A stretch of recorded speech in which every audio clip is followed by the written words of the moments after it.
Mary Poppins. Well, here we are at Cherry Tree Lane at number 17, and that's where the Banks family lives. And you know what, Mr. Banks? He works all day, and Mrs. Banks is always busy with club meetings. So Jane, the oldest, and then Michael and the twins' children must have a nanny because the nanny just left. She just left. Can you believe that? So now they didn't have anyone to look after them, and they were being called little monsters. Oh, but they really weren't monsters. They just were simply misunderstood because the children ran to follow their kite. They didn't run away from the nanny. So Jane and Michael were in the room and they're going, oh my gosh, how do we get a nanny? And the Constable Jones tried to explain that he brought the children home, but the nanny wouldn't listen. And now Mr. and Mrs. Bank had to find a solution. So they placed an advertisement in the newspaper calling for someone firm and sensible. But Jane and Michael came up with their own plan and wrote their own advertisement. Wanted, a nanny must have a cheery disposition, rosy cheeks, and be willing to play games. I love hide and seek. Oh, I like playing Legos. And the twins like playing toy soldiers. So when Mr. Banks saw the children's advertisement, he called it ridiculous nonsense. He tore it up, threw it in the fireplace, and wrote the advertisement himself. But late that night, a strange breeze blew down the Banks chimney and carried the pieces up in the night sky. Swirl, swirl, swirl. The pieces went up into the sky and the wind blew. And the next morning, when Jane and Michael got up, the line of nannies they saw from their windows stretched clear around the block. Oh my gosh, look at all those nannies.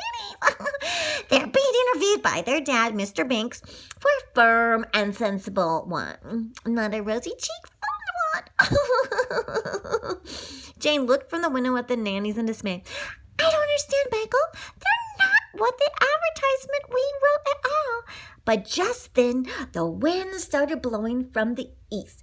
Whoosh.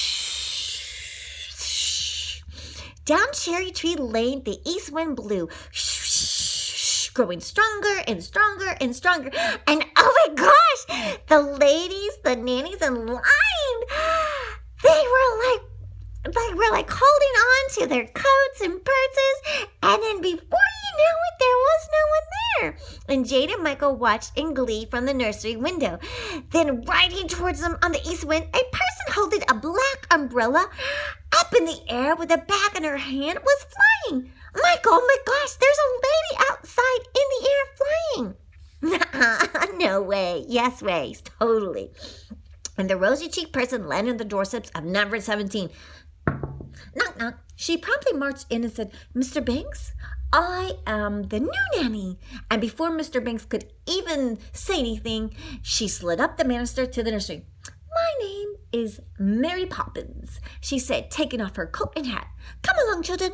We will begin our games. Jane didn't like the sound of that. Are you sure it's a game, Mary Poppins? That depends on your point of view. You see, in every job there must be done, there is an element of fun. You find the fun and snap, the job's a game. Do you see what I mean? 1 soldier, 2 soldier, 3 soldier, 4 soldier, 5 soldier, 4, 6 soldier, 5 soldier, 6 soldiers. Oh, she was saying soldiers and a strange accent. And then she took some medicine and then she started to dance and sing. Just a spoonful of sugar, let the medicine go down. Medicine go down. Medicine go down. Just a spoonful of sugar, let the medicine go down. Let the medicine go down. La la la la la la la la la la la la la la. Mary Poppins snapped her fingers, and sure enough, Let's Tidy Up the Nursery became a magical game. Toys put themselves away, beds made themselves, clothes hung themselves up, and soon the nursery was neat as a pin. Can you believe my bed made itself? And the toys marched up and hopped on the shelf, and clothes went on their hangers and put themselves in the closet. The children were delighted. Mary Poppins, you're so fun. The next day, it was going to be fun. We went to go see the sidewalk artist. I was drawing pictures in chalk when I looked up and saw Mary Poppins and the children. You're lucky children indeed. When you're with Mary Poppins, magic just seems to happen. How about a bit of magic right now, said Mary Poppins. No one is looking. Oh, really? If you must. Suddenly, we found ourselves inside of one of the sidewalk pictures at a county fair. All four of us took a ride on the carousel, and then Mary Poppins rode her horse right off the carousel, and ours followed her. We joined a fox hunt and entered a horse race. Oh my gosh. My horse in the carousel is flying up in the air, and we're on a fox hunt, and we're having so much fun. She's so much fun, that Mary Poppins. Oh my gosh. And then that evening, after flying all over and playing on the horses and at the carnival fair, Mary Poppins tugged the children in. Oh, Mary Poppins, you're the best nanny we've ever had. Mom and Dad are so busy, and we have no one to play with and no one to hug. You are our best friend. Oh, that evening when Mary Poppins tugged the children in, oh, Mary, we please promise us never leave. That's a pie-crusted promise, especially easily broken. I shall say until the winds change. Now go to sleep. Tomorrow you're going out with your father to the bank where he works. Jane and Mike were surprised. Really? Father never has taken us anywhere before. He never has time. He never has time for us.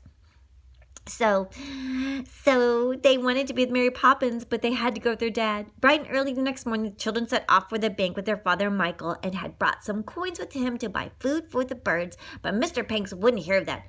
You must not put your money anywhere to that. You must put it in the bank, and it will earn interest. Give it to me. All of a sudden, the outing with their father lost all the promise of fun, and James and Michael let go of his hands, and they ran off and got themselves lost. He's so funny, so mean. All he thinks is of money, money, money. I know we need money, money, money, and money should make interest, but sometimes you just gotta have fun being a kid. It was a good thing they ran into me. That day it suited me to be a chimney sweep, and the children were happy to see me, but they were still upset. Oh, Bert, Father tried to take Michael's money. He doesn't like us at all. Oh. Listen, kids, your father loves you very much. He loves money. Yeah, everyone loves some money. And, some people like to be a banker and keep all the money and interest, which is great for your future. But in the meantime, we will have a day cleaning the chimney. Before we even get started, Mary Poppins had a surprise for us. In a twinkle of an eye, she whisked us up the chimney and right onto the rooftop. So we were dancing on the rooftop and playing with the brooms and sweeping. And we were playing with the brooms and we were sweeping and having fun. We were on top of the rooftop and we're dancing and singing. And we were having fun, fun, fun. La da da da da da da da. It's so much fun playing with my friends and pretending I have my broom and I have my sweep. She has her umbrella and it is fun. Da-dum-bum-bum. It is fun. Bum-bum-bum-bum. It is fun to play. It is fun to play. And you know what? Dad and Mom saw us and he said, you know what? Keep your money, Michael. I'll only be doing what I thought was best for you, but from now on, I see the money isn't everything, but having fun at your age is something that I'll really, really try harder to do. So he said, hey, let's go fly a kite. Really, Dad? Sure, let's go fly a kite. My money is making interest, so I have time to go play. Dad, you're so fun. I can't believe it.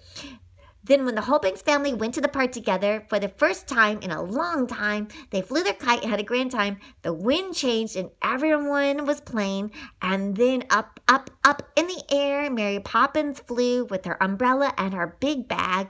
And she said, goodbye, kids. Goodbye. Au revoir. Au revoir. I will be back again someday to play with you.